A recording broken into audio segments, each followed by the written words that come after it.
And the setting for this is, of course, the city of Albany, capital of New York State. And the city has been using a landfill at Rapp Road for the previous decades. And that landfill is at capacity and will be within 2 years. So the question for today is how can the city of Albany better manage about one third of its waste stream? We all know that the costs for disposing of waste in the city are going to rise dramatically, and we want to explore in this webinar what is being done and what more can be done to make sure that one third of the waste stream, food scraps, yard debris, and other organic material, can be managed at the best price and at the best relationship with nature. So we're going to start off with a presentation from Sonny Tiedemann, who is a recycling specialist with 6 years experience at the city of Albany. He has a BS in environmental services from SUNY, State University of New York, at Oneonta. He also has experience as a paralegal litigation specialist and a small business consultant. We are joined also by Meghan Ruby. She will not be presenting, but she will be a resource person for our dialogue after the presentations. She has an extensive career at the General Services Department in the city. She has 2.5 years of experience at the New York Compost Project, where she helped put together the Master Compost Manual. And she also is the reference point for the Capital Region Solid Waste Management Partnership, which is comprised of 13 localities in the immediate capital district. After we hear from the city, we're going to hear from Will Fredette, Friends of the Tivoli Reserve. Will is an environmental educator. He's both an environmentalist and a musician, and he hails from Albany. He went to the College of St. Rose, which is right in the middle of Albany, and he has extensive experience in the entertainment industry. After working in the entertainment industry, he went back and got another undergraduate degree in environmental sciences. Will was raised on a dairy farm in New York State, and his work with the Friends of Tivoli is a way to reconnect with nature in the city of Albany. Next, we have Francis Magai, who is the farm manager at the Radix Center, which is a nonprofit where he has worked since 2021. He has helped run the composting system at both high schools and elementary schools. He worked for Food Scraps 360, and he has been a compost hauler, educator, and oversees the on-site composting system at Radix Center, which utilizes chickens and ducks. And he's also developed a cafeteria food waste diversion program at a local elementary school. We then will hear from Diana Wright. Diana runs a women-owned business since 2019, where her goals are to connect household farmers and businesses through the composting process. She is also a graphics designer and a professional real estate appraiser. We really appreciate having these talented people presenting today, and we're going to get started by asking Sonny to kick off our presentations. Great. First of all, thank you to Neil and Chris and Cool Now and Zero Waste USA for including the City of Albany in the discussion. Okay, so as Neil said, my name's Sonny von Tiedemann. I work for the City of Albany as a composting specialist. I started work back in 2019 and was with the city for about 3 years. And then I left, but continued on as a consultant. And so now currently I continue to work on all the composting initiatives in the city, along with Meghan and Frank Zioli, who's the deputy commissioner of the Department of General Services. So back in 2019, we were awarded a grant by the New York State Department of Environmental Conservation. And the grant was for community composting initiatives and food waste reduction. The total of the grant was north of $200,000, and it was a reimbursement type grant where you would submit purchases on a quarterly basis, and then the state would reimburse 50% of the purchases. Some categories were 50, some were 75%. And the grant itself covered equipment costs, covered advertising, graphic design costs, services, consulting costs, things of that nature. So when the city received the grant, my first mandate was to look at what was already happening in the city. And fortunately for us, there are already a number of nonprofit organizations as well as for-profit businesses that were already on the ground doing, food scraps collection and composting work as well as education. So we decided that our best course of action would be to collaborate with these organizations, not to try to take away not only from the economics of what was already going on, but also we didn't want to step on any toes. We wanted to contribute to what they were already doing.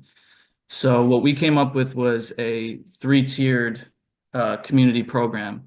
The idea being that within these 3 tiers, every single person in the city would be able to divert their food scraps from the landfill. So this is a kind of visual representation of the 3 tiers. The first one was a backyard composting program, which we called the Do-It-Yourself program. And through this, City of Albany residents would receive a free backyard composting bin, as well as a kitchen scraps bucket and what we were calling a Browns bucket, which we would pre-fill with 5 gallons of wood chips for them to get started. And then they would have access to a free wood chip pile at the DGS yard waste facility, where we compost all of our yard waste. In addition, they received educational materials via a brochure and access to information on the city's website. And of course, they could always call in to the recycling and composting division if they had any questions as they went along. The second tier of the program was a drop-off. So we collaborated with 2 locations, the Friends of Tivoli Preserve and the Radix Center. And there we have free drop-off bins where residents can bring their kitchen scraps. And they're open 24/7. There's bins outside. They just drop their kitchen scraps in the bins. And then after that, our partners at Tivoli and Radix take the kitchen scraps and they process it on site. And, they'll be discussing that more, I'm sure, with their presentations. The third tier of the program was a Do It For Me, we called it, which was a subscription-based pickups with Food Scraps 360, Diana Wright, who's also on this call, and the Radix Center. And they offer curbside collection for a subscription fee to all City of Albany residents. So honestly, the success of this program really came down to obviously the funding, but the partnerships was really the to where we are today. And had it not been for the work that Radix and Food Scraps and Tivoli had already been doing, I don't think we would have had as much success as we did. Having organizations that were already involved in the community, well known, had been doing composting education and food scraps collection before we got involved was really helped our program grow. And for anyone looking to set up a community composting program, I would suggest that be the first place to look is what's already happening in my community, what's already happening in my city, and try to, especially if you're a government agency, try to contribute to helping that grow. try to fit into what's already there. So some ideas for the future, and I'll give you some background information on, the success that we've had to date. We're currently looking at establishing additional drop-off locations. The idea being that these would be curbside deposits of some kind where people would have access to it 24/7, and they could bring their food scraps and deposit them in a bin, which would then be collected by either a third party hauler, or if the city has, the staffing and resources to do it, we would do it too. Those materials collected from those drop-off locations would then be brought to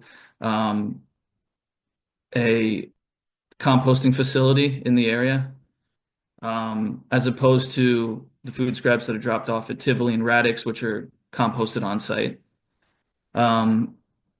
The next thing we want to do and continue to do is to provide funding and support to our pre-existing compost drop-off locations. We were able to allocate funds to help defray some of the costs of staffing and materials to Tivoli and to Radix, so that they can continue to do their work and at least make some sort of money from it. Another thing that we want to look at is improving our service to our backyard composters. So after the backyard composters join the program and they get their materials, for the most part, they're on their own. They have us as a support in terms of calling in if they have questions about their compost piles, if they're not producing, if they're having issues with smells or things of that nature. Troubleshooting questions they can always bring to us. But we've been looking into developing a follow-up program, which we're calling the Compost Doctor Program, where they'll be able to schedule either quarterly or a few times a year a visit from one of our staff to help, turn their pile for them, diagnose any issues they may have, answer any questions they may have in person, to kind of help people who are already involved in the backyard composting program enjoy it, first of all, but get the most they can out of it. And then obviously we continue to promote the programs at community events, including farmers markets and discussions such as this. Things like the Tulip Fest in Albany, which is a 2-day festival, Mother's Day weekend, which draws a lot of people. We table at these events, and we also offer information, and if anyone involved in the programs have questions, they can come to us at these tabling events and ask us those questions there. We try to make sure that we didn't just disappear after people join the program, and that there was as much follow-up education and services as possible to keep people engaged. So to date, across all 3 programs, the backyard composting, the drop-off, and the pickup subscription program, we have about 1,400 or so households involved. And we continue to do education. This summer, we're going to be tabling at at least 2 of the local farmers markets, which I started doing last summer. I tabled at the Washington Park Farmers Market in Albany, and we got a few people interested through that tabling. So we're going to continue to do that and hopefully grow participation. So the program was started in 2019. This spring will be our 5th year. So we're hoping to continue to grow the program as the years go on. And this is something that's going to stay for the immediate future and beyond. So one other thing I want to note, which I didn't put on these slides, is the overall cost of the program. The initial grant, as I had mentioned, was north of $200,000, but between materials and consulting fees, graphic design, advertising, and brochures, we spent about $136,000 all in. And that was to be able to supply all the people who are currently in the program. And then we still have several hundred compost bins left over. So just to give you a sense of the cost of what it took to put this together, that's what it was. So, Sonny, thank you so much. Can I just ask one question? Sure, yeah. Does the city have an estimation of how much materials the city is moving through the systems you just outlined? We do, yeah. I actually, you know what? Let me bring that up. So we do our compost drop-offs, Tivoli and Radix, they record obviously everything they take in. And we collect that data from them on a quarterly basis. Um, the same goes for Radix and food scraps in terms of what's, collected through the subscription and deposit at in food scraps case, I believe it's deposited at Bethlehem, and Radix it's composted on site.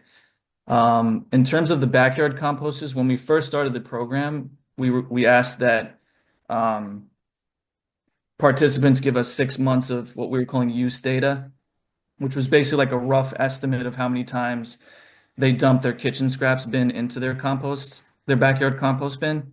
And it was, was it half full? Was it completely full? It's not an exact science, but just to get a Yep. general idea. And I think I don't want to misquote, so let me just pull it up.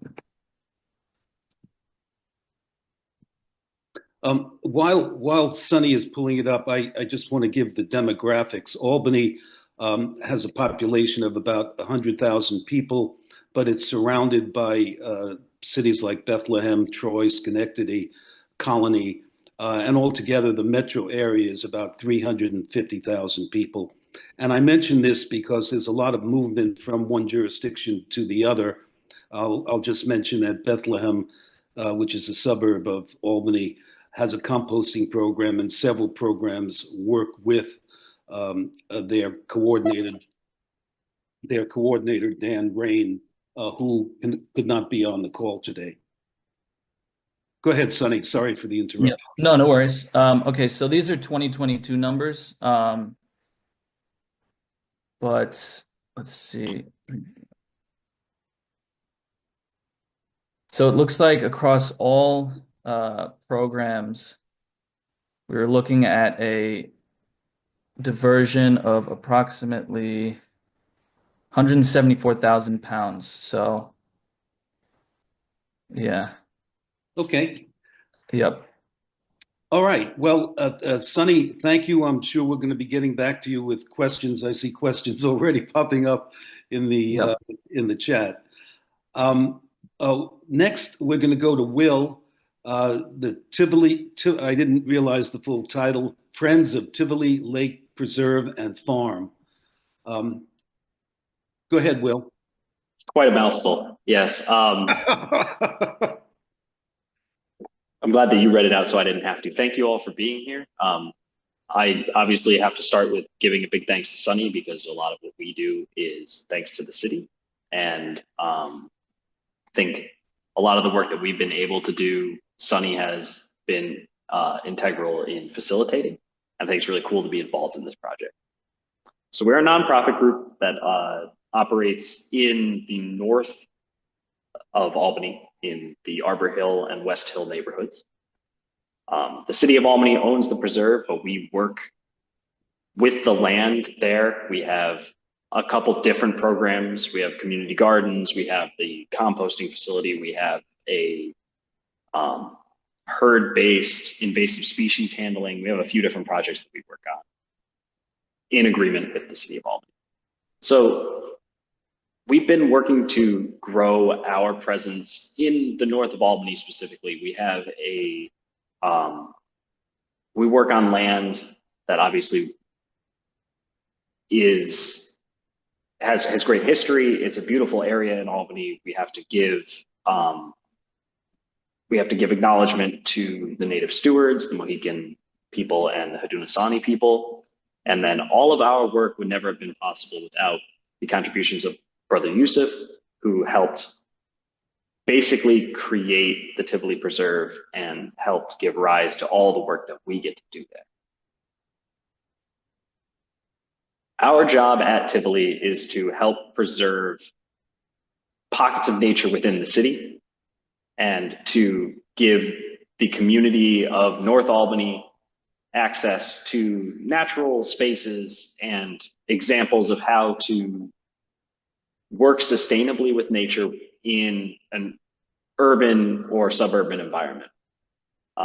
We have trails at the preserve, nature walks. We have, again, the community garden, a lot of natural, or I guess holistic ways of handling invasive species. We're doing a lot of work in two spaces, one at the Norman Skill Farm and one at Tivoli, where we get to work with Radix, and we get to work with several different community groups to not only compost and divert waste, but grow food for the community, to illustrate alternative ways of handling some of the issues that we face in the city. So yeah, we run mostly through the summer. We employ a cohort of high school interns, as well as some paid staff stewards that help with the community garden, with the composting, with all of the different things that we have as part of our project. So it gives kids, especially kids who grew up in a more like in a city, a chance to connect with nature in a way that maybe is not really prevalent in Albany. We do, over the summer in Tivoli, we have a flock of sheep that we use to manage Phragmites in the park. And then all year we do composting. So all year we have those drop-off bins that Sonny talked about earlier. And we empty those bins all winter and all summer, and we add to our compost piles. And as compost becomes ready, we use it for our community gardens. We do make it available for the community if anybody needs compost from us. This, I think, is a really important part of this. We have two areas, but only one of our two sites has a proper compost facility. We are currently at, I think, 5 bays, which are about 48 inches square, bay areas, which can be about 4 to 5 feet tall piles that we work to maintain these piles. This is why it's really important that we remain at a community level, because we don't really have the volume to handle a full city worth of food scraps, but we can effectively manage a community's, probably the surrounding community's output. And that's been something that we have gotten, as we get better at composting, as we get better at managing the breakdown of this material, and we've gotten quicker at turning things around, it's gotten easier to handle the amount that we've been getting. But we have been getting more each year, which has been a really awesome thing to see. Here are some images of our bays and of the use that we do in our gardens. That was our vegetable bed last year. And to the right and to the left is our actual compost area. Right now we are probably about, I'd say 60% full, if not slightly more at this juncture, but we should be able to, once everything defrosts and gets warm and we can start moving piles around, we should be able to empty out a bunch of this and be ready to handle more scraps.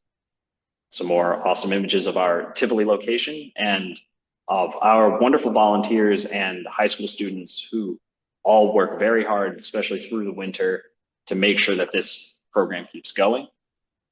Obviously, these pictures are taken when it looks beautiful and warm and nice. And during the winter when it's -14 and wind chill and everything, we're still out there lifting up the community barrels and making sure that we keep this going all year. And it's been a really awesome experience getting to do this in all sorts of weather and seeing how it affects our ability to compost. Thank you all for being here. If you have any questions, Kim is our project lead, and you can contact her at that email. But also please follow us on Instagram. We always share updates, and especially if you are not from Albany and you're looking at ways to see how you can make use of rather low cost setups and how to do this, maybe engaging the community and kids for this process, and it's really an awesome education opportunity for them.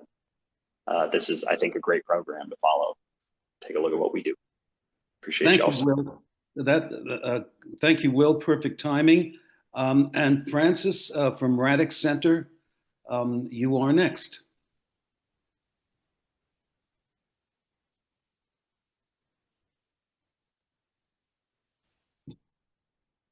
Thank you, everyone. It's cool to hear a bit about those other programs. It's always beautiful to hear what a rich network of environmental work we have in the Capital District. So let me just adjust my camera a little here. Yeah, I'm Francis. I'm the farm manager at the Radix Center. And just want to start by saying thanks for everyone being here, and thanks especially to Sonny and DGS for being invaluable partners in our community composting program, and the whole network of environmental actors in the Capital District. I'm going to go ahead and share my screen so you guys can see my slides. Okay. All right, can everyone see that? Yes. Great. Okay, so first off, a little bit about Radix. We're an educational nonprofit that was established in 2011. Francis, if you'll make that full screen, that would be great. Sure thing. Let's see, how do I do that? It's the present button. Slideshow. There we go. Thanks. Yeah, so we were established in 2011.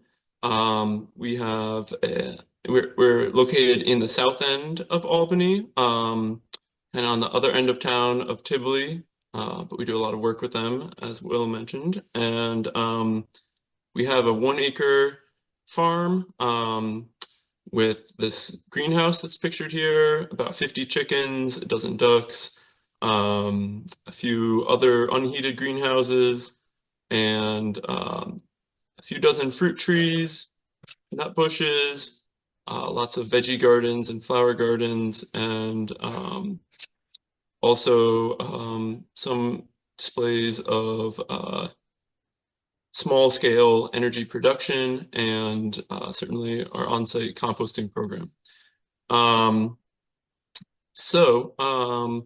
terms of our programs, we obviously have the composting program, and that's a huge part of what we do. But we also, and I'll talk more about the pickup side of the things in a later slide.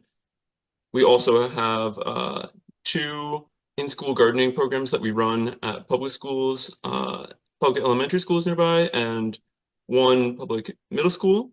And we also operate a year-round youth employment program in which teenagers come in and do the lion's share of the maintenance at our farm. And then we cook dinner together and have a discussion around environmental justice topics.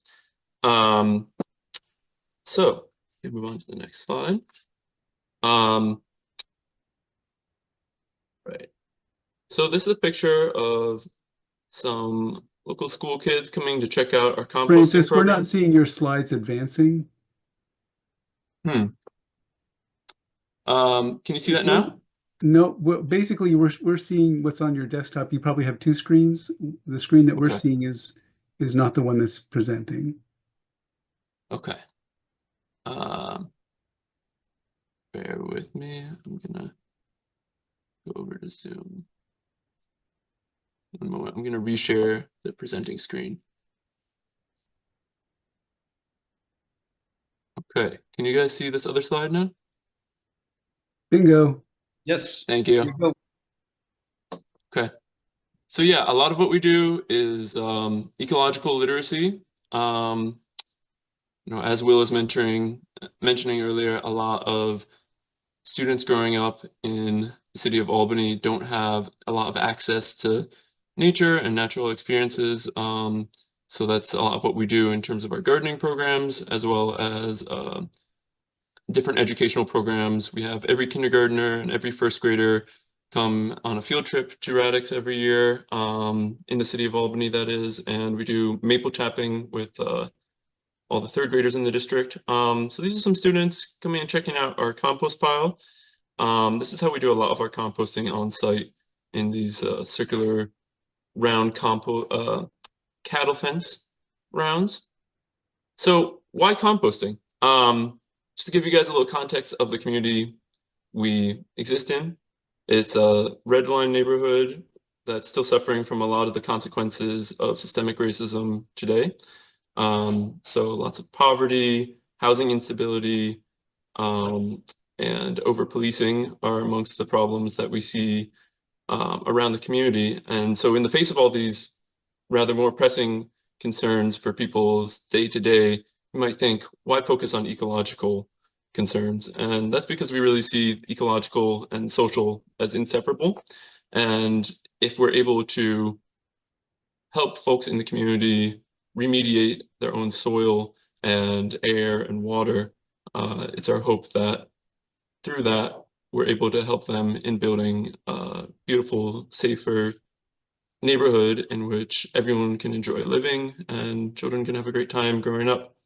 So that said, a lot of the soils in urban areas are either non-existent, degraded, or contaminated.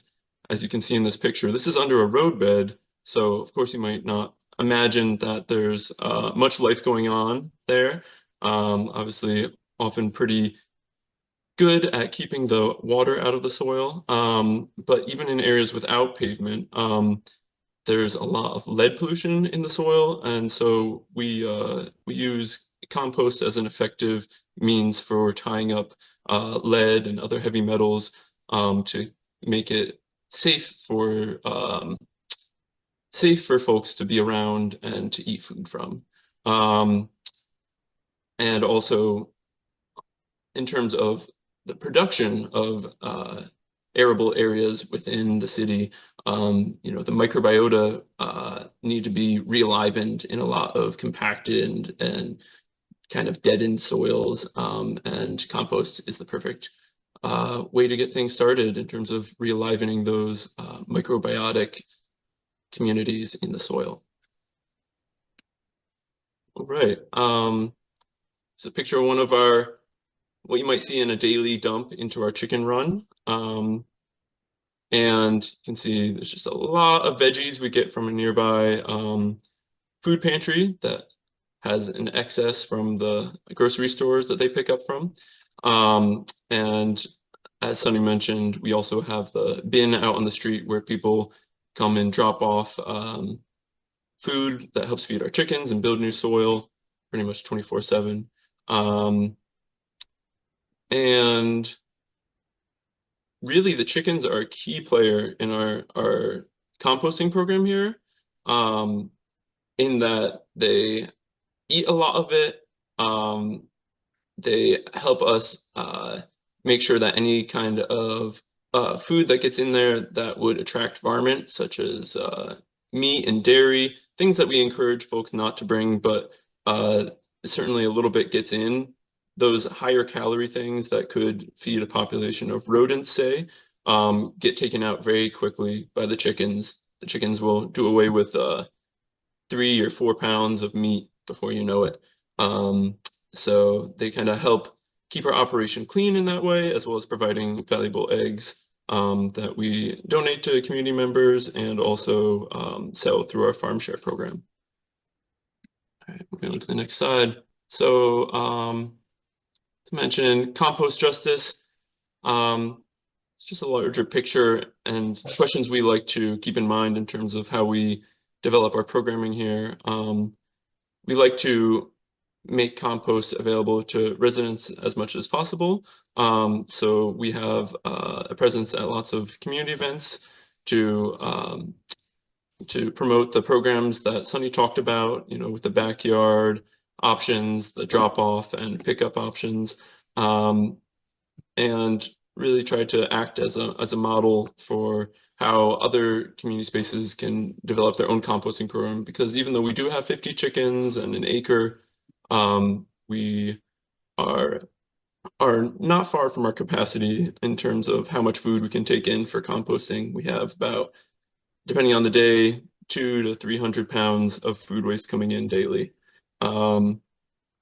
Yeah, so all of those things. And then obviously we use that beautiful compost that comes out of our system as a tool to help community members build their own gardens and build their own systems of food sovereignty.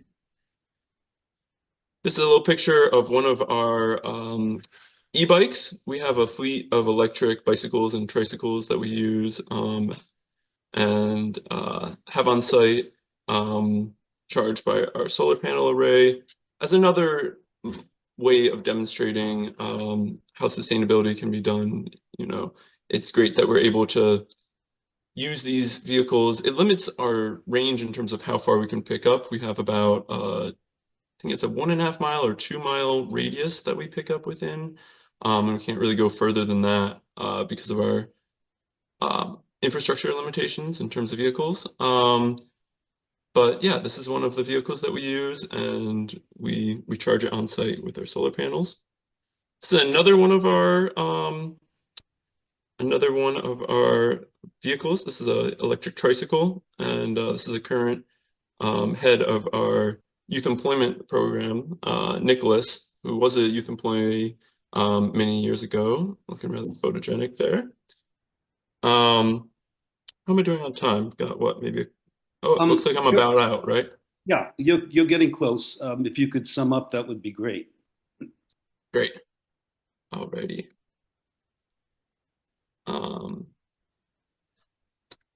Yeah.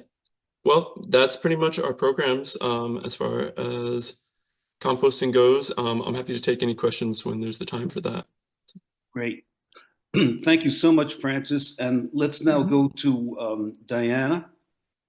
Hi, everyone. I'm Diana Wright. I'm the owner of Food Scraps 360. And we can actually move on to the next frame already. Basically, the summation of what we're going to be talking about in the next couple minutes is where we haul the organics from, including residents, special events, commercial businesses, and educational facilities, and our partnership with the Bethlehem Compost Facility. I started Food Scraps 360. Well, I bought it in 2019.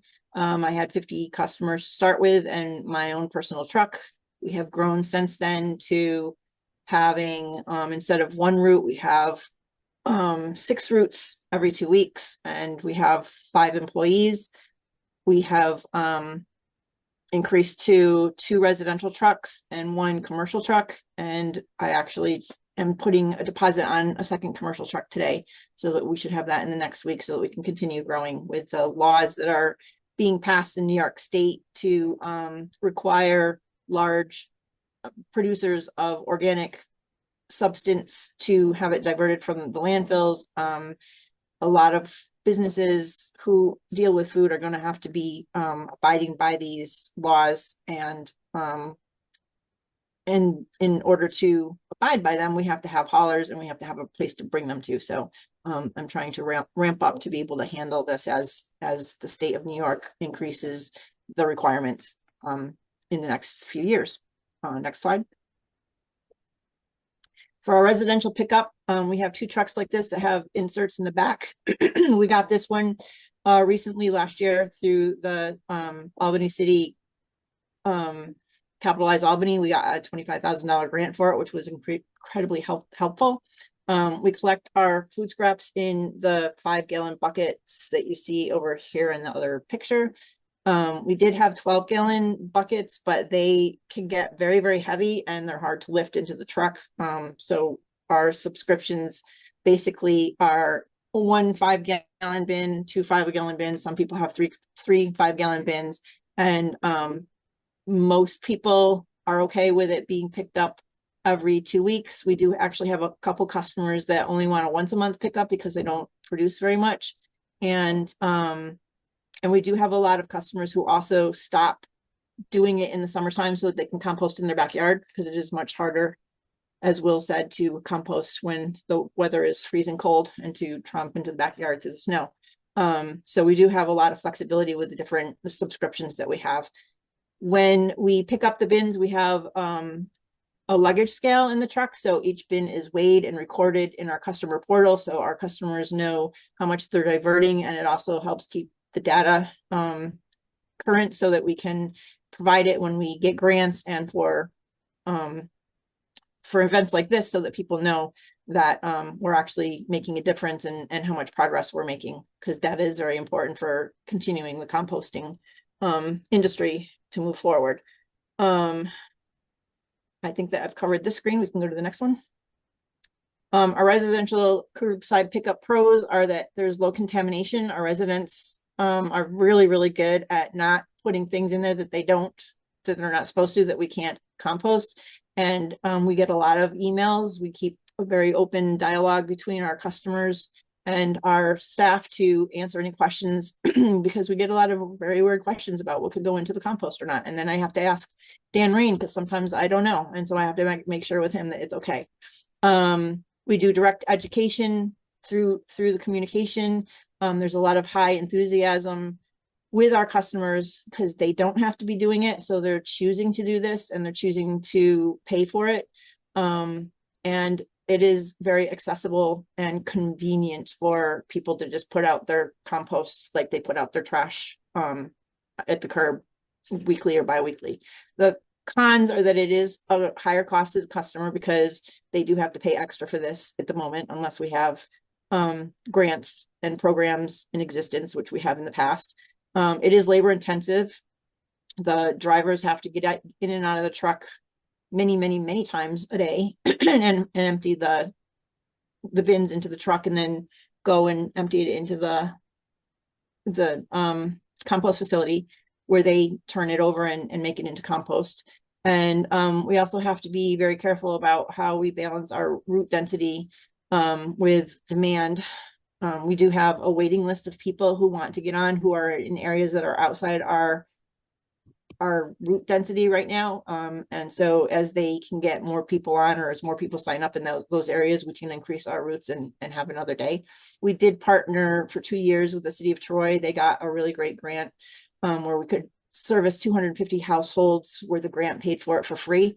And we had 3 routes at that time. And when the grant ended, unfortunately, they were unable to sustain the free service anymore. So of the 250 households, about 65 of them stayed with us. So we've got still 1 route in Troy. Our special events collections include, we do festivals with the city of Albany.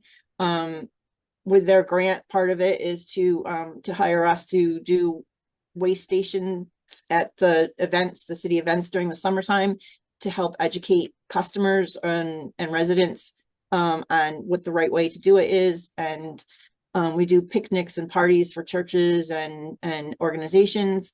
We've done a couple of zero waste weddings. We've actually been hired by HBO when they do the shooting in Troy for the Gilded Age. If anybody watches that, let me know, because I'd like to know if we're accredited at the end, because I don't get HBO. The pros with that is that it's great outreach for public education opportunity, because we're one-on-one with the public, who are not necessarily the people that have subscribed to us. So they're curious and they don't have as much knowledge about it. So it's a great outreach opportunity. And it also builds relationships with nonprofits. We work very closely with Zero Waste Capital District and doing the events with them, and collaborating with getting volunteers and stuff, which are part of the cons, is that the events require a lot of volunteers so that we can be successful at this. And so Capital District Zero Waste helps with that. Cons also are that we need a more systemic support to increase efficiency with the reduction of the organics, in that with the municipalities. And we also collect from the vendors that serve food at these events, and we go through and have we just collect the bins. We leave bins with them and collect them. And if we could get more zero waste stations, so that all of the bins in the events are zero waste stations instead of just some of them, we could collect a lot more food scraps, because there's a lot of bins that are just trash that people go through, but we try to go through that. And there is a lot of high contamination, because people at these events are not highly educated on what this new system is and the new habits that they have to learn to make this work. We also do community drop off at the Troy Farmers Market. We charge people $2 a drop off, whether it's 1 bucket or 3 buckets. That will help pay for our being there. An associate of mine, Jonathan Cassidy, and his wife are there every Saturday morning. And he's doing a great job educating people. And we collect there's about 75 people Saturday that come in and drop off at the Troy Farmers Market. And there's about 600 to 800 pounds a week that we collect there. Next slide. This is our commercial truck. That's Beulah. Part of what we're trying to do with the farmers market with the bulk community drop-off sites. We're also working with a couple churches in Delmar where with Dan Rain and the city of Albany, also they put together a video and then a short quiz afterwards to make sure that the participants understand what is contamination and what is not. And then with the churches, once they get into the program, they get a combination to a shed so that they have access to drop off their food scraps anytime they want. And this also, unfortunately, I'm not nonprofit, so we do have to charge for this so that I can stay in business. There's a small $8 fee per month that these people either pay directly to us through a customer portal, or they pay to the church and then the church pays us. So we're trying to increase this opportunity because it will expand the amount of people that can participate with this program and compost who don't have high disposable incomes. The pros with the commercial collection are that we can collect an awful lot of it at one stop. The education opportunity with businesses is that a lot of them are unaware of the fact that Albany County has no plastics to be handed out unless they're requested, which people don't know that we're supposed to skip the straw. I do have one commercial business that was using plastic straws that I have to keep pulling out, and I did convince them to use paper straws. So we are making progress, and it also prepares the smaller commercial entities for the upcoming laws, like I mentioned before. The cons are that there is a lot of high contamination because it's back of house, and the kitchen staff is a lot of times they're just swamped with plates coming in and plates going out, and so they throw things in there that they shouldn't be. So we do have to go through that and make sure that we can pull it out as much as possible. The commercial collection truck vehicles, they cost a lot more to buy. The insurance costs are through the roof. With our big truck, we have to have a commercial driver's license in order to use that truck. And with the food waste industry, we're being lumped into the trash industry, and we do not collect the same way. So our insurance costs are a lot higher because we don't have people hanging off the end of the truck like the garbage people do. We can do it. We can collect with just one person getting in and out of the truck, and we have lift arms and it's all mechanical so that we don't need to have 2 people. So we're working on that with legislators to try to get the industry regs to be more specific to our industry. This is the compost facility at Bethlehem. It's a 9-acre facility, and they've been doing it for decades. They're really, really good at it. And they have also instituted a static aeration system, I believe it's called, where they blow warm air through the windrow piles, which reduces the time that it takes to compost all of the food waste from a year to 3 months. And then once the compost, they keep our food scraps in a separate pile so that we can then sell that back to our customers and to landscapers and farmers so that they are getting really good nutritional soil to grow food with. This again is the compost facility and the equipment that they have. It's very expensive, which is why a lot of people in the area aren't doing it, and they're using the compost facility in Bethlehem to bring their food scraps to. In closing, it's a growing industry, so there's no playbook. We kind of are learning as we go and winging it, and it helps greatly to have collaboration between the different entities in a municipality, and we work with legislators and community representatives. There's a lot of, when we first started doing the events at the Tulip Fest, people were basically throwing food at us because they didn't want to do it. 5 years later, they're so happy that we're there. So people are understanding that composting is very important. So there's a lot of support, and especially if it's kept low or non-cost, people want to do this. They want to do the right thing, and they know that it's important to do. There are many grants that can help, but unfortunately, a lot of them are for nonprofits, and I'm not a nonprofit, so it's harder for me to find grants. And so far, we have diverted 1.2 million pounds of food since June 2021. So we're very pleased with that. And the picture here is us delivering the 1 bag of compost to our customers when they order it. And that's all I have to say. Diana, thank you so much. And I appreciate all of these presentations. They show creativity, connection to the community, and certainly connection to nature. I think all of the presentations actually anticipated my question about what you would do, what would you like to do in the future. So let me pose it this way. Excuse me. As I said before, the city of Albany is going to have to start sending its materials far away. And I estimated that cost at $200 a ton for the sake of this discussion.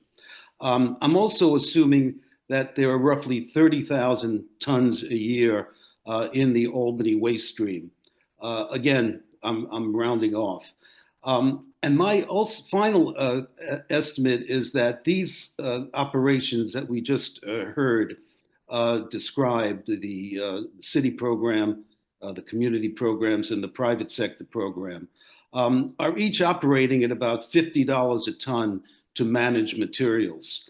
So that means for every ton of material that these 4 organizations handle, the city saves $150 by not having to transport that material to a landfill and pay a tip fee. That adds up to $4.5 million of savings a year if these composting programs that we've just described are expanded. And there's a concept called shared savings. If Diane's company or the Tivoli Preserve takes out a ton, it is saving the city $150. And if the city were to pay those companies and organizations $50 a ton, which would be for capital expansion and operations, everybody would save several million dollars in the Albany region. And if people wouldn't mind addressing that scenario, and perhaps I can start by asking Meghan Ruby. I hope you don't mind, Meghan, if I'm putting you on the spot, but I know you have over 15 years of experience with the Department of General Services. So I'm looking to you as our city spokesperson, if you don't mind. Sure. So I will preface it or start this off too, like because we own and operate the landfill, it is a little different scenario than if we were going to a privately run landfill. But certainly, yeah, anywhere that we can save money as a local municipality, I'm sure others understand that situation, is a positive.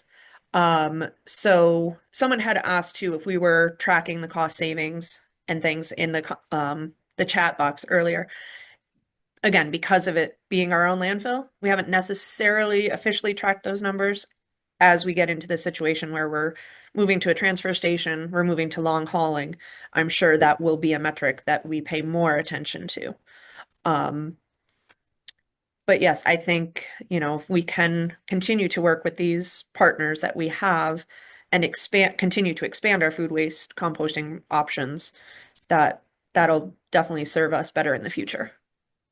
One example, I heard the 4 excellent presentations, but someone mentioned that under a grant, the city of Troy was allowed to pick up the fee for 250 households to participate in pickup, which of course costs money.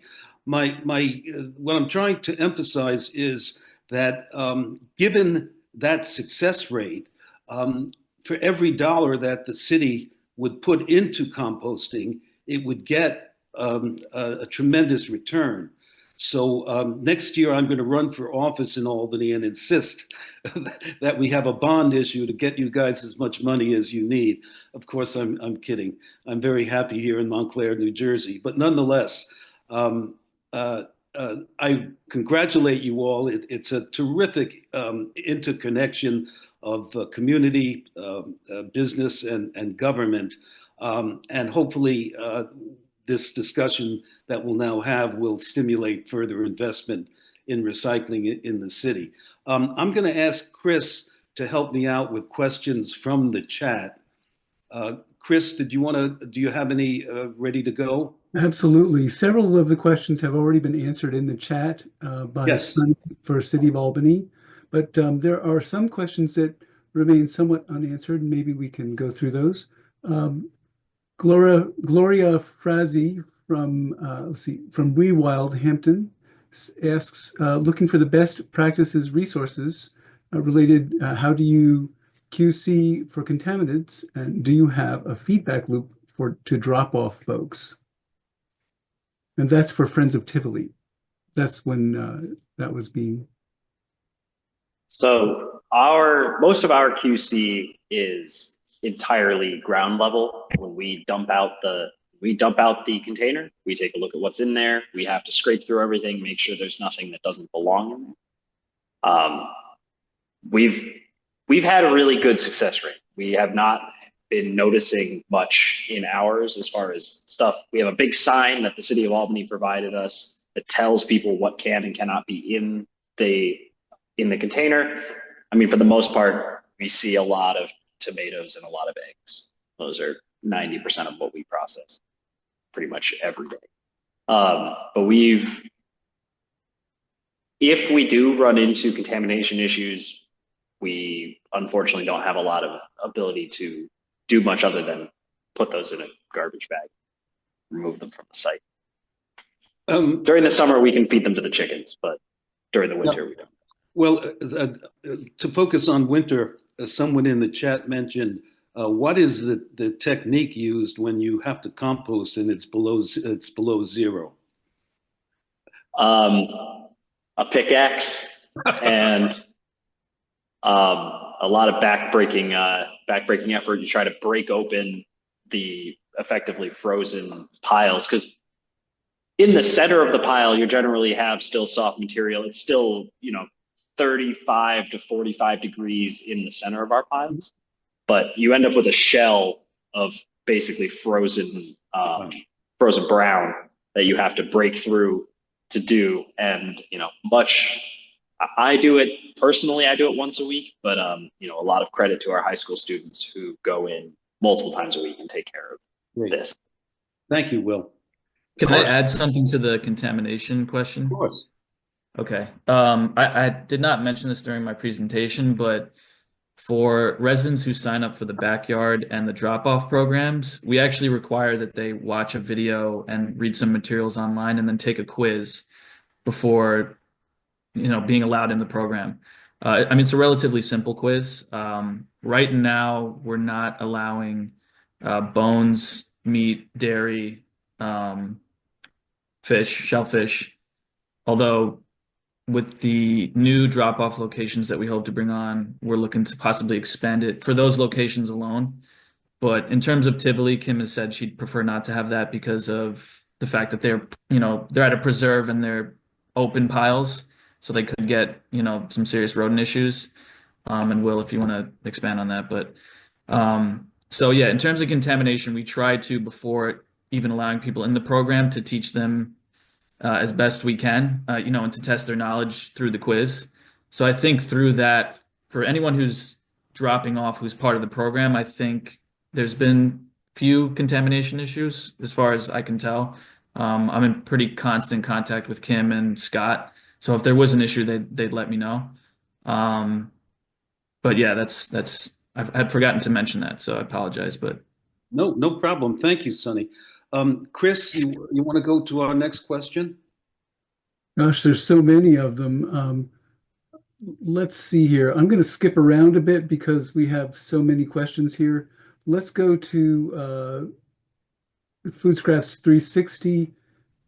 how do you manage your routes and with so many collection options?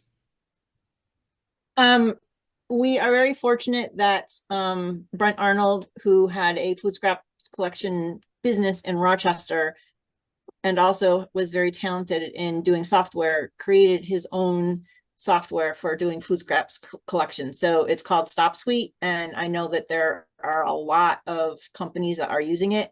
It's very integrated so that it's when a customer signs up on the website, it goes directly into Stop Suite, sets them up with a portal. They put in their payment information. It automatically puts them on the route that they're supposed to be on. And then it also puts that information onto the driver's schedule for that day to know that we have to drop off a new bin and to look for a new house to drop it off. It's all really beautifully integrated. It's expensive, but we couldn't do it without it. Excuse me, Chris, I just want to point out that Brenda Platt of the Institute for Local Self-Reliance put something in the chat on contamination, and apparently the Institute is having a program on that issue, and you could register if you look at the information on the chat. Thank you, Brenda. That's actually a really good point. A lot of people are asking along those lines, what is the solution for meat, dairy, pet waste, oils like olive oil or fryer oil, that kind of stuff. And we can collect all, we do collect all of that because we go to a commercial composting facility, but if it's in your backyard, it's not advised. But that's one of the advantages of going to a commercial site, is that we can take all of that stuff. So awesome. Bio bags, allowed or not allowed? Why or why not? That's for everybody, by the way. Yeah. So we don't allow bio bags currently. And the reason why, I mean, for the backyard composters, I'll let the drop-off sites speak for themselves, but in terms of backyard composting, for most of those bio bags, you need a commercial facility for it to even break down. So it's kind of doesn't work. So that in terms of the backyard composters, that's the reason. We do have bio bags. They're from a company in Canada that they have been approved of by the compost facility. We would prefer not to, but it makes it a lot cleaner for the bins. It makes it a lot easier for us to be emptying the bins. It makes it more efficient. And in the wintertime in particular, the food would stick to the bins if we didn't have a bag there. So with having the bag, it all this pulls out. Otherwise, we wouldn't, before we had the bags, we could not get the frozen food out of the bins. And so it helps tremendously with that. But they are BPI certified. They are very thin ply so that they biodegrade quickly. And if we can avoid doing it at any time, we do try to avoid them, because it's not, we try to avoid having any kind of non-food item in it, because there's no nutritional value in that when you're going to be composting the food scraps. I know for, go ahead. I'll say for Tivoli, that's probably the main thing that we pull out of our compost is bio bags. They don't break down nearly as quickly, I think, as people think they do, and they really just end up as a barrier between our compost piles and the new food. So we have to, right at the beginning when we're teaching the kids what they're supposed to be looking for, what they're supposed to be pulling out, they have to make sure they rip open the bags and dump everything that's in there and pull the bags out. That's probably our main contamination issue is bio bags. Yeah, and I'll hop in quick to say at Radix, we accept them, but it's a bit of a pain because we have to get them to the hottest points in the pile. And it's a little hit or miss depending on how hot our windrow gets to see whether they actually fully break down. So,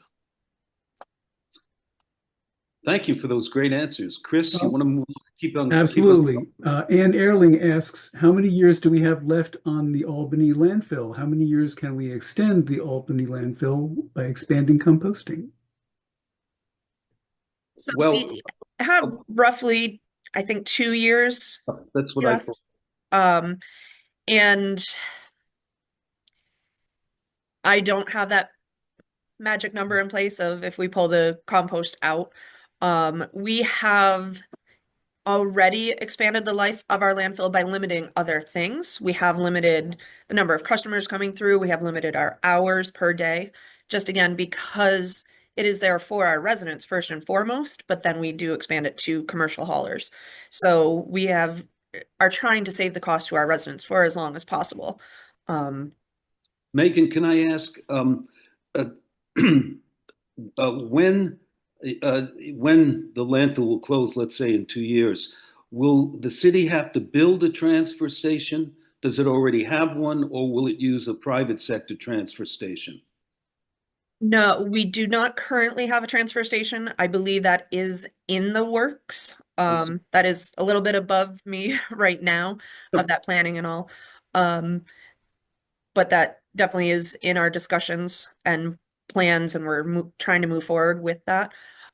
There is a chance it could be kind of a hybrid, or it would be fully city operated. But yes, it would be a transfer station with long hauling the waste. Yes, I think everybody knows that landfill space in New York State, as many other places, is pretty rare. I know that the town of Colony has a landfill. I don't know how much capacity it has. And of course, there's the giant landfill in Seneca Meadows, which is quite a distance away, which residents there would like to see closed. So a long haul is, I'm underscoring that it will be a long haul, which of course means increased costs. Chris, did you want to go to another question? Absolutely. This one is semi-answered, but I'll ask it anyway. Melissa Schmitz asks, Green Bay does not have an established group of nonprofits and students already engaged in food waste composting. How do the speakers suggest a city get started in this space? We want to pilot a residential food waste program. The city operates 2 yard waste compost sites, but it's not set up for or permitted for food waste. And one person, Tina Lieberman, replied, I'm wondering if you have any active community gardens whose organizers might be willing to add a community compost site. The New York State Department of Environmental Conservation allows up to 1,000 pounds per week of food scraps without a permit. So I'm curious what your answers will be to that. Sure. I guess I'll start. One thing I thought of is like a neighbor program where if you can identify residents who are interested in composting, maybe they'd be willing to take their neighbors' food scraps. So you could have a bunch of like micro drop-offs essentially. You would supply them with the bins, the materials, whatever they would need, to do the composting, assuming they have the space for it. I'm not too familiar with Green Bay, but if people have decent sized yards, perhaps this is something that, you could look into. Other than that, I mean, expansion of the yard waste facilities, if that was possible, and then obviously a curbside collection, but then again, that's expensive. So What we have found to get people involved is we started out with going to environmental groups, and a lot of churches have green sanctuaries and sustainability clubs. So you work with the people who are already volunteering, and then you can grow them into a more organized, more I don't want to use the word bureaucratic, but it can get more official and then work with the cities. But start with the volunteers who are already doing it, because they're the ones that are so invested in it right now, and they may have a lot of resources that you're not aware of. So start with them, and then talk to your county legislators, because they're probably going to be interested in it too, and then they can help you get laws passed to get this going. Very helpful. Chris, any more questions? Absolutely. Another question from Melissa Schmitz. Is Albany tracking or quantifying cost savings of reduced landfill fees? Is this helping convince elected leaders to continue offering the program, or is cost savings not a metric? Megan, do you want me to do that? Yeah, go ahead, Sonny. Okay, that's all right. So currently we haven't done that. We haven't quantified the cost savings. However, we are going to be putting together a new solid waste management plan, so I'm sure that'll come into play there. And with the landfill closing, obviously we'll have to look into that. Part of the problem there also is probably having the staff to actually do that, because Megan and I, we kind of just run the, the development of the programs and maintaining, signups. And not only do we do composting, but we also do various recycling programs, including hazardous waste. So I think may ask this question later, but in terms of what I could use to expand the program, another staff member to do just that piece of it, collecting the data, quantifying it. And then to answer the other part of the question about local legislators, we have a lot of support from our elected leaders on this program, so we haven't had any issue convincing anyone. But having the money to expand it would be nice. So yeah, I might have gone a little off topic, but No, not at all, Sonny. You triggered a question. You mentioned that the city is in the process of its 10. I assume it's a 10-year solid waste management plan yeah, required by the state. So yeah. you're obviously your leaders, your elected leaders, and your public servants are uh, uh, wrestling with this right now. And the question is.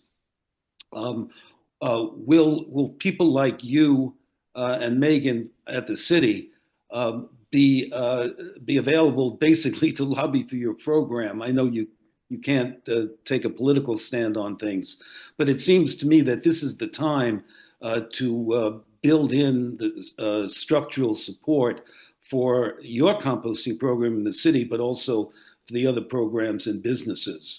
And do you know when that solid waste management plan is due? Yeah. So as with many municipalities, they work with consultants to write the management plan. Sure. So we are getting started with our consultants. Good. We hope to have it, by the summer, maybe into the fall at the latest. But yeah, I mean, we will be looking at definitely working hand in hand with DEC, as they're the entity that is requiring these plans, but making sure that we are speaking to as many waste reduction efforts as possible that we will be able to maintain as well too. We don't want to say we're going to do a pie in the sky type plan and then not be able to follow it through. Well, my thinking is that once the plan comes into the picture, you're going to have to identify where the solid waste is going to go after the landfill closes. It seems appropriate to build in either shared savings or ways to finance and invest in all of these programs. And this effort is probably not up to you guys on this program. It's up to the citizens to organize and vote for, as my colleague Gary List says, vote for zero waste champions to take office. So people thinking about zero waste will be in charge of planning and implementation. So it really is a wonderful opportunity for the citizens to magnify their voice and take advantage of a program that's going to save money, as well as treat the materials in the waste stream the best way possible. Yes, exactly. And there are, for all of these plans, periods of public comment. So, Sure. our residents Yep. can put their voice out there. Great. Chris, let's keep going until we run out of time. Gloria Frazzi asks, how do you encourage residents to bring your food scraps that aren't already far down the road of anaerobic decomposition in the hot summer? That sounds like somebody who's had experience in this. What are your suggestions? Can you repeat that question? Yeah. Sometimes food scraps that are in small compost bins will sit there and become anaerobic. And she's wondering, how do you manage that? How do you educate customers to not have that happen? Dump it out more frequently, basically. Yeah, I mean, we give a guideline to try to dump it every week, but it's hard to make sure they do that, Right. Yeah, with our residential compost, we do pick up every other week, and I know that it was hard to convince Troy when they got the grant to do that, but we had been already doing it for 3 or 4 years before we got the grant to work with them. And we know that it does work. So if customers are putting smaller bags, smaller quantities into their bin more frequently, then it doesn't get it doesn't get smelly in their kitchen, but it also it mixes it around so that there's still some air in there. And with 2 weeks is really not enough time for it to get really bad unless it's a whole 2 weeks of 110-degree weather. Yeah. Typically we don't have those problems. It takes quite a bit of time for it to start really breaking down to get to that point. Yeah. And she's I in have Long heard- Island. Yeah. I have heard anecdotally too from some residents that they have either put their food waste in a container in their refrigerator or their freezer to kind of maintain it until they put it into that container. Exactly. that. Yes. The dairy and the meat, we definitely suggest to our customers that they put it in the freezer until the night before so that it's still frozen and then it doesn't get smelly. Yeah, I'd just want to make a comment because I think Sonny underscored that the Department of General Services also has recycling programs in addition to the organics programs. And as the city thinks of the future and needs to take steps to cut down on waste, the unit pricing or the strategy often called pay as you throw, in which households pay for the amount of garbage they put out, but don't pay or pay for a much lower fee for putting out their organics and recycling. It's a built-in economic incentive for households to pay attention and participate in recycling and composting to keep the amount of garbage and therefore the amount of money they pay per bag or per can. So this may be a good time for people, as you put the solid waste management plan together, to think about implementing that. And many cities, I think there are around 7,000 cities and towns that use unit pricing in their system, and it is very effective. And of course, there are consultants who can help the city plan and implement. So that might be another area of attention in the solid waste management plan. Neil, real quick, I have a question about that because I'm a landlord also, and I know that it's very hard to get your tenants to do what they're supposed to do. So how does that work with larger cities to have non-owner occupied buildings? There are programs that pay as you throw programs, unit pricing programs that involve apartment houses, renters, and condominium owners. And I would refer you to Kristen Brown and Lisa Skumatz as premier consultants who dealt with all of those issues before. And I will take a minute out and put both their contact information in the chat. Thank you. Next question comes from Rosie Mercer. In Livingstone, Zambia, we have elephants coming into our town because of our very poor waste management. They root around in illegal dump sites, and this can at times result in human-elephant conflict, with residents being injured or killed. We are at the start of our journey to see how we can remove food scraps. Our recent survey showed that 100 households had approximately 40 kilograms of food waste per day. Where I am based, there are 1,000 households, so that's a lot of food waste just dumped in public areas. We think we will have to remove the waste away from residential areas that are popular routes for elephants. The transport costs may become cost prohibitive. Any ideas? Yeah, I'm wondering how Albany deals with elephants. Well, we deal with bears, and they're kind of the same thing. Okay. And coyotes. And I know that my answer to that is that if you have a designated area, even if it's not that far away, the Bethlehem Compost Facility is literally a couple of miles from the city of Albany. And what they do with our food scraps is that once it's mixed in with the dirt, it's much, much more difficult for the animals to smell it and to dig it out. And so they leave it alone.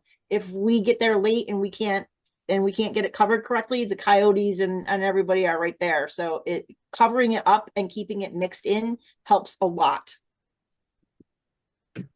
I was just going to chime in to say that chickens or maybe even larger animals such as pigs may be helpful for that as well, because pigs can certainly eat a lot of food very quickly. Just a thought.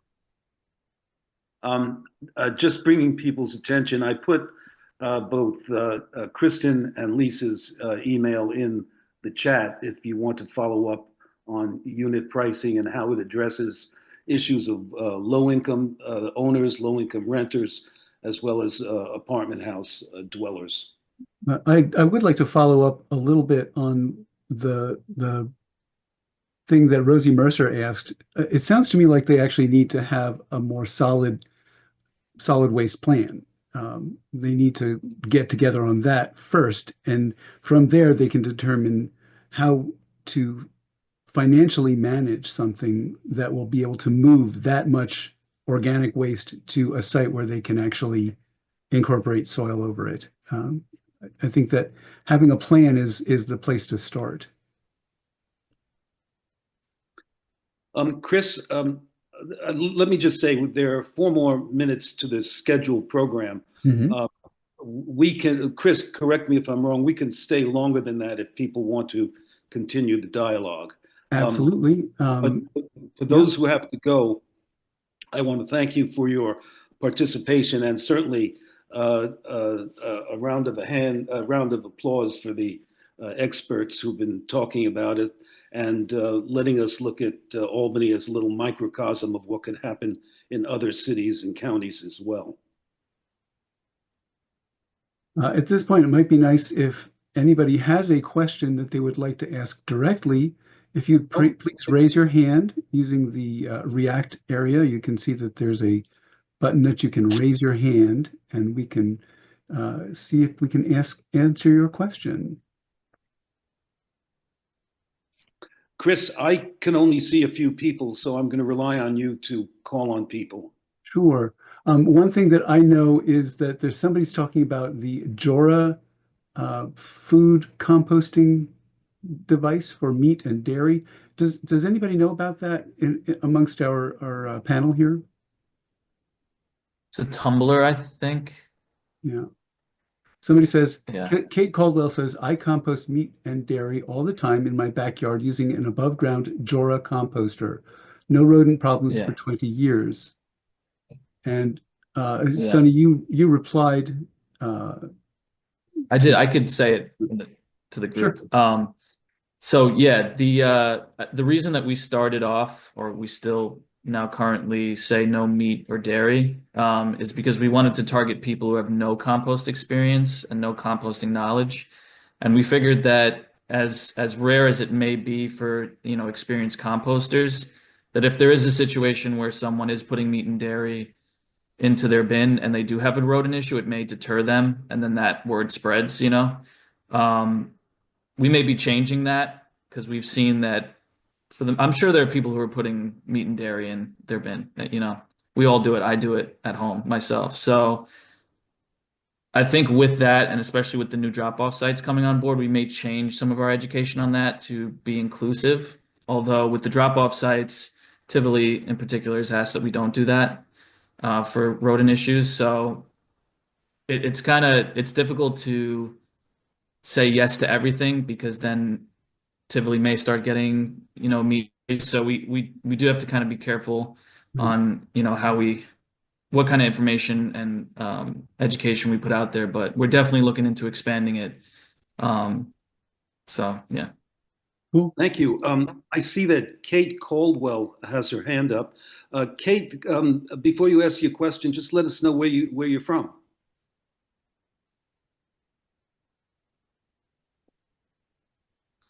You're on mute, Kate. There we go. I'm from the Chicago area, and I worked at a nature center for about 20 years, and we were worried about that exact same thing with rodents. And when Jora gave us the tumbler for free, and we were putting thousands of pounds of food waste from school kids coming with all their food that they eat, which is not fruits and vegetables. It worked beautifully in the Jora composter. As long as we chopped the food out, mixed it with sawdust, and kept it closed. The raccoons were all around. They couldn't get in. All the animals that have those powerful noses could not get in. And it broke down very fast. So it made it unavailable to, the ones that we're worried about, which are the rodents. So if you can do that, follow that, keep it above ground, keep it in this tumbler that is insulated, so it heats the food up really fast with the bacteria that can withstand the high heat. It breaks it down beautifully. And I've been doing it for 20 years in my backyard as well, and no problems. Kate, how much does a unit cost? Oh, they're so expensive now. They used to be way back like a few $100, but now they're getting close to, like, the one I have is probably around $700, which is like, whoa, nobody wants to spend that. But when you look and you see how long it lasts, it's like, it is a lifetime. And you look at how much it costs to, do food waste hauling, if you do the math on it, it's like, okay, that's not so bad. Yeah. To be clear, it is expensive. So this is great for something that's a raccoon or an opossum, but it's not going to keep out bears, I don't think. It's probably. Oh, yeah, I don't know about bears, right? Or elephants. Thank you. Or elephants, yeah. Thank you, Kate. Oh, you're very welcome. I do see that Lauren Hill raised the question of what is the state, New York State, is the state involved in composting policy? And I do know that New York State recently has passed legislation, and it's pretty aggressive legislation. Could someone just give us a minute or two of how you are all working with New York State regulations? Yeah, just trying to see. I thought someone from DEC was on, but I guess they're not on anymore. Megan, do you want to take this? Yeah, sure. I myself did see Christine Ellsworth was on the call in the chat, and she is very involved with the central office of DEC with the organics section of Bureau of Solid Waste. Megan, when you're done, could you put her name in the chat so people could follow up with her? Sure. Yep. So yeah, I mean they definitely, as you alluded to Tina, and that stating the regulation that 1,000 cubic yards or less doesn't need the permit. So they have all different levels of permitting for how much composting a site might do. But then they are also working with the state legislature for those different rules and regulations of, right now they are really working on the commercial, industrial, institutional type entities and what they're doing with their food waste, which Diana mentioned earlier as well. So I would say ultimately, at least for New York State, they seem to be helping us. They are helping put those the rules and regulations into place so that whatever the entity might be can really follow it along and do the best that they can. Thank you. I see the note that Diana has to leave for another appointment. Diana, thank you so much for participating, and your energy in running and being an entrepreneur is greatly appreciated. Oh, thank you very much. I can just add a little bit to the law if anybody wants the specifics at it. In 2022, it was that a business had to, if they had 4,000 pounds or more a week, and there was a facility within 25 miles and a hauler to take it, they had to divert their food scraps. As of this year, they've reduced it to 1 ton or 2,000 pounds, and they've increased it to a facility within 50 miles. And in 2028, they're reducing it to 1,000 pounds a week. So we are gradually implementing it so that smaller and smaller businesses will have to follow the diversion laws. And may I ask, I think the answer is yes, but I'm not sure. Are schools responsible for composting their food scrap discards? I am not sure, because I know that there are some exemptions and schools may be one of them. However, most of my commercial customers are schools because they want to do the right thing and they want to teach the kids, and it skips the generation. If you can teach the kids, they gain habits, and then they teach their parents, and then if it works perfectly, then we are composting in the next 10 years. And I imagine that the schools are paying you less than they're paying their garbage hauler to pull those trailers from the schools. I'm not sure if they are or not, because that's another problem, is that the garbage haulers have a one size fits all. So if Yes. they have a 20-yard bin that they're using for trash, they don't have a smaller one that they can offset at a smaller cost to be able to pay us. So we don't really charge that much. So the cost that the schools are paying us is not really that bad, that they can get it into their budget. Okay. Yeah. Well, I've dealt with issues like that before, and of course, the haulers can provide smaller bins and charge less. Of course, the client has to be on top of things and request that quality of service. So, thank you, Diana, for your participation. Thank you. Have a great day. You too. Chris, are there more questions? There are more questions. We had one question from Tyler Frank. It was to Diana, but it could probably also fit for other people. About how many tons are you currently collecting per month? What percent residential versus commercial?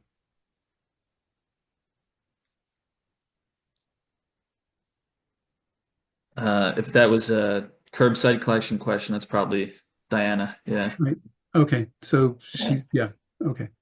We also do curbside pickup through Radix. We have about 150 customers that we pick up on a weekly basis. But that's pretty moderate amounts. I'm not sure. I don't have those exact numbers in front of me, but I know that in general, we're bringing about 2 tons of food waste per month into Radix. Francis, what does Radix charge for pickup from a household? And do you also pick up from small businesses? Yeah, we do both. The price starts at $20 a month for weekly pickup, and we have little 2.5 gallon bins. People want a second one for their household. We do that for an extra $5 a month. And then for businesses, I'm not sure what the pay rate is, but I think it's starts at about 50, and we have 50 a month, and we have 10-gallon bins that stack nicely. So for the few businesses that pay us, we have anywhere from like 30 to 50 gallons a week we get from them. So. And the businesses get a once a week pickup? Yes. Yeah, everyone does. I just want to make a general comment here. I'm glancing through the chat, and all the presenters people are very appreciative for the description as well as the answers to some of the specific questions. So you can't hear the round of applause, but it's there. Go ahead, Chris. I think we're probably at the end of our webinar here. I want to thank our presenters, our speakers, for everything they have imparted to us today. I greatly appreciate it, and I know that our audience does too. I'm hearing a lot of thanks on the chat. So thank you very much. And I want to thank you because I think the information on this recording is going to be very helpful for other cities and also other citizens in the cities. So if they don't have these types of services, they could start organizing for them. And as we know, zero waste starts at the grassroots. And I'm quoting my friend Rosanna Ercolini. I think I'm pronouncing it right. He's an Italian zero waster, and his motto is that the path to zero waste is paved with many small meetings. So this has been one small meeting, not so small, by the way, but I want to thank all the presenters. You've helped us put together a great document. Have a good day, everyone, and enjoy.